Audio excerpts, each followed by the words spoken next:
के review questions पूछे जा रहे हैं। मैं आपको ये पॉइंट आउट करवाता हूँ। देखें जी, what do you understand by the reflection of the light. Reflection of light की डिफाइन क्या है? Draw diagram to illustrate the reflection at the plane surface. Page number 31 के ऊपर 37 के ऊपर हमारे पास इसका आंसर आ रहा है। कहता है रिफ्लेक्शन ऑफ द लाइट क्या है। रिफ्लेक्शन ऑफ द लाइट की डिफाइन देखें जी, यहाँ पे हमारे पास ब्लू बॉक्स के अंदर आ रही है। यहाँ से लेकर आपने यहाँ तक इसको मार्क कर लेना है और ये रे डायग्राम बना देनी है, जिससे हमारा ये आंसर कंप्लीट हो जाएगा। Describe the following terms use in the reflection. Normal क्या है, एंगल ऑफ इंसिडेंट क्या है, एंगल ऑफ रिफ्लेक्शन क्या है। पेज नंबर 37 के ऊपर इसका आंसर है कि हमारे पास यहाँ से स्टार्ट करके यहाँ तक हम इसको लेके आएंगे। इसके अंदर हमारे पास पहले तो वो ये बताएंगे कि इंसिडेंट एंगल, इंसिडेंट रे क्या है, रिफ्लेक्टेड रे क्या है, और फिर साथ में हमें ये बताएंगे कि the angle between the incident ray AO and normal N। Angle AON is angle of incidence represented by I and NOB is angle of reflection represented by R। ये आपने इस रे डायग्राम के साथ बनाकर इसको एक्सप्लेन करना है। नेक्स्ट क्वेश्चन नंबर 3 है हमारे पास। कहता है कि state the laws of the reflection. Laws of reflection क्या हो, they can be verified graphically. Graphically तो हम यही ग्राफ बनाएंगे इसके लिए, इसको प्रूव करने के लिए, लेकिन इसके लॉज जो हैं वो ये 2 लिखे हुए हैं। आपने इसको मार्क कर लेना है। क्वेश्चन नंबर 3 का आंसर है पेज नंबर 37 के ऊपर। इनको हमने टॉपिक्स जब हमने रीड किए थे तो बड़ी तसल्ली के साथ हमने इनको पढ़ा हुआ है, समझा हुआ है। नेक्स्ट हमारे पास क्वेश्चन नंबर 4 है। Define reflection of the light. Reflection of light क्या है? पैसेज ऑफ द लाइट को पैरेलल साइड ट्रांसपेरेंट मटेरियल से कैसे बताया जा सकता है। पेज नंबर 43 पे हमारा इसका आंसर आ रहा है। तो 43 पेज के ऊपर रिफ्रैक्शन ऑफ द लाइट के बारे में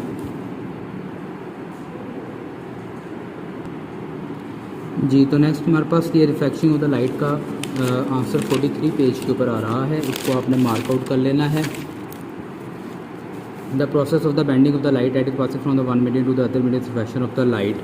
अब इसके लिए रे डायग्राम जो बनाएंगे हम वो ये वाली बनाएंगे। इसको हमने बड़ी डिटेल के साथ पढ़ा हुआ है, इसको आपने अच्छी तरह ऑब्जर्व कर लेना है।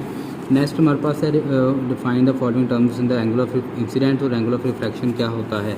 इसके लिए आप लोगों ने पेज नंबर 42 और 43 को मार्क करना है। पेज नंबर 43 से 2 से स्टार्ट हो रहा है। The angle I must be the, ये डायग्राम बनाकर उसके बाद आपने ये कहना है the angle I must be the incident angle. यहाँ से लेकर यहाँ तक आप लोगों ने इसका आंसर लिख देना है। इसका द एंगल ऑफ इंसिडेंस और इसका the angle of reflection the light, ये तकरीबन यहाँ तक इसका प्रॉपर आंसर बन जाएगा। नेक्स्ट हमारे पास what is the mean by the reflective index of the material से क्या मुराद है। रिफ्लेक्टिव इंडेक्स क्या चीज़ होती है? तो इसका जो आंसर है हमारे पास वो पेज नंबर 43 और 42 43 पे आ रहा है। रिफ्लेक्टिव इंडेक्स क्या होता है तो ये लास्ट के ऊपर हमारे पास मौजूद है। The reflective index N of the medium is the ratio of speed of the light into the speed V of the medium. ये डिफाइन करके आपने लास्ट में साथ में फार्मूला कर लेना है, N is equal to C/V। Next हमारे पास है state the law of the reflection of the light and how they must be verified using rectangular glass slab and pins. Page number 43 के ऊपर हमारे पास इसका आंसर है। एक तो इसको ना आप लोगों ने ये वाला डायग्राम कर लेनी है। ये हमारे पास एक प्रैक्टिकल तौर पे भी आ रहा होता है। इसको जब आप लोग दोबारा क्लासेस के अंदर अटेंड करेंगे तो हम इसको करेंगे कि ये प्रैक्टिकल एक है हमारे पास, पिंस लगाकर हम इसका एंगल ऑफ रिफ्लेक्शन भी निकालते हैं, लेकिन आपने ये डायग्राम इसके लिए ये मद्देनज़र रखनी है। तो नेक्स्ट हमारे पास आ रहा है what is mean by the term total internal reflection से क्या मुराद है। पेज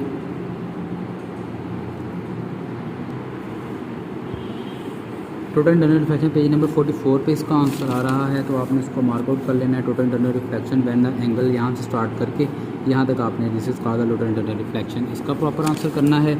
इसके बाद state the condition of the total internal reflection के लिए कंडीशंस कौन कौन सी होती हैं। तो यही 2 कंडीशंस हैं कि एक तो angle of incident become larger greater, critical angle से लार्जर हो तो नो रिफ्लेक्शन अगर होगी। अगर हमारे पास इंटायर लाइट जो है रिफ्लेक्टेड बैक हो जाए डेंसर मीडियम के अंदर तो भी हमारे पास ये टोटल इंटरनल रिफ्लेक्शन का फिनोमेना जो है वो ऑब्जर्व किया जा सकता है। Set the condition for the total internal reflection होगी। क्रिटिकल एंगल क्या होता है? 44 पेज के ऊपर इसका आंसर आ रहा है। इसी के ऊपर एंगल ऑफ इंसिडेंट यहाँ से लेकर क्रिटिकल एंगल तक आपने इसको मार्क आउट कर लेना है। इसके बाद हमारे पास रिलेशनशिप ड्राइव करनी है critical angle and reflective index of the substance. तो इसके लिए आपको यही वाला यहाँ से लेकर यहाँ तक पूरा पैराग्राफ लिखना पड़ेगा। नेक्स्ट हमारे पास है what are the optical fibres क्या होते हैं। पेज नंबर हमारे पास इसका जो आंसर आ रहा है पेज नंबर 45 के ऊपर आ रहा है। 45 के ऊपर आपने इसको मार्क आउट कर लेना है। टोटल इंटरनल रिफ्लेक्शन कैसे होती है थ्रू ऑप्टिकल फाइबर्स। तो इसका आंसर आपने यहाँ से करना है कि पहले तो ये फाइबर्स यहाँ से लेकर यहाँ तक ऑप्टिकल फाइबर के लिए और यहाँ से लेकर यहाँ तक हमारे पास कि ये हमारे पास लाइट रिफ्लेक्ट कैसे हो रही होती है, टोटल इंटरनल रिफ्लेक्शन का फिनोमेना कैसे अकर होता है। नेक्स्ट हमारे पास आ रहा है define the following terms apply to the lens principal axis optical centre focal length 47 48 page के ऊपर इसका आंसर आ रहा है। 47 पेज के ऊपर देखें जी प्रिंसिपल एक्सिस ऑप्टिकल सेंटर की डिफाइन दोनों कर लेनी है आपने। नेक्स्ट हमारे पास फोकल लेंथ की डिफाइन यहाँ से आपने ये तीनों मार्कआउट कर लेनी है। इसके बाद हमारे पास mean by the principal focus of the convex lens concave lens, ये वाला पैराग्राफ आपने पेज नंबर 48 के ऊपर जो दिया गया है यहाँ से लेकर यहाँ तक आपने मुकम्मल तैयार करना है इसके लिए। इसके बाद हमारे पास what mean by the principal focus of convex lens concave lens के प्रिंसिपल फोकस से क्या मुराद है, ये हो गया illustrate with example ray diagram, आपने इसके लिए दोनों बना देनी है, ये वाली और ये वाली। इसके बाद हमारे पास आ रहा है describe how light is reflected through the convex lens, से लाइट रिफ्लेक्ट कैसे होती है, पेज नंबर 49 के ऊपर है। कन्वेक्स लेंस से रिफ्लेक्शन ऑफ द लाइट कैसे हो रही होती है। तो इसके लिए हमारे पास 3 बेसिक रूल्स होते हैं कि पहला, दूसरा और तीसरा, ये तीनों हमने जब ये टॉपिक पढ़ा था तो इसके अंदर एक्सप्लेन किए थे, इसको आपने मार्क कर लेना है अच्छी तरह। हमारे पास क्वेश्चन नंबर 15 है मैग्नीफाइंग ग्लास कैसे कन्वर्जिंग लेंस का काम करता है। It is the converging lens which magnifies the small objects को, छोटे छोटे ऑब्जेक्ट्स को बड़ा करके दिखाने के लिए इस्तेमाल किया जाता है। हमारे पास कुछ नेक्स्ट इसके अंदर क्वेश्चन 10 क्वेश्चन और आ रहे होते हैं, इनके अंदर हमारे पास छोटी छोटी सी डिफाइन है, इनको मैं आपको एक बार रिकॉल करवा देता हूँ। आपने इसको स्कूल नोट्स जो आपको प्रोवाइड किए गए हैं आपने उनसे इनको अच्छी तरह तैयार कर लेना है अपनी नोटबुक्स के ऊपर, प्यारे बच्चों आपने लिख भी लेना है। रियल एंड वर्चुअल इमेज क्या होती है, इनकी डिफाइंस पढ़ी हैं हमने। इसके बाद पावर ऑफ द लेंस क्या होता है, यूनिट क्या होता है, डायोप्टर के बारे में हमने पढ़ा था। इसके बाद हमने रिजॉल्विंग पावर मैग्नीफाइंग पावर की डिफाइन पढ़ी थी। सिंपल माइक्रोस्कोप क्या है, कंपाउंड माइक्रोस्कोप क्या है, इनको रीड आउट किया था, इनको तैयार करना है। रिफ्रैक्टिंग टेलीस्कोप क्या है, simple microscope, compound microscope, refracting telescope की मैग्नीफाइंग पावर्स के बारे में पढ़ा था, डिफरेंट फार्मूलाज पढ़े थे, वो कर लेने हैं आपने। फॉर्मेशन ऑफ इमेज कैसे हो रही होती है आई के अंदर, आई बॉल के अंदर, ये हमने इसकी डायग्राम को अच्छी तरह एक्सप्लेन किया था। नियर साइटेडनेस, फार साइटेडनेस क्या होती है, इसका ये हमारे पास लास्ट टॉपिक के अंदर हमने इसका पढ़ा है।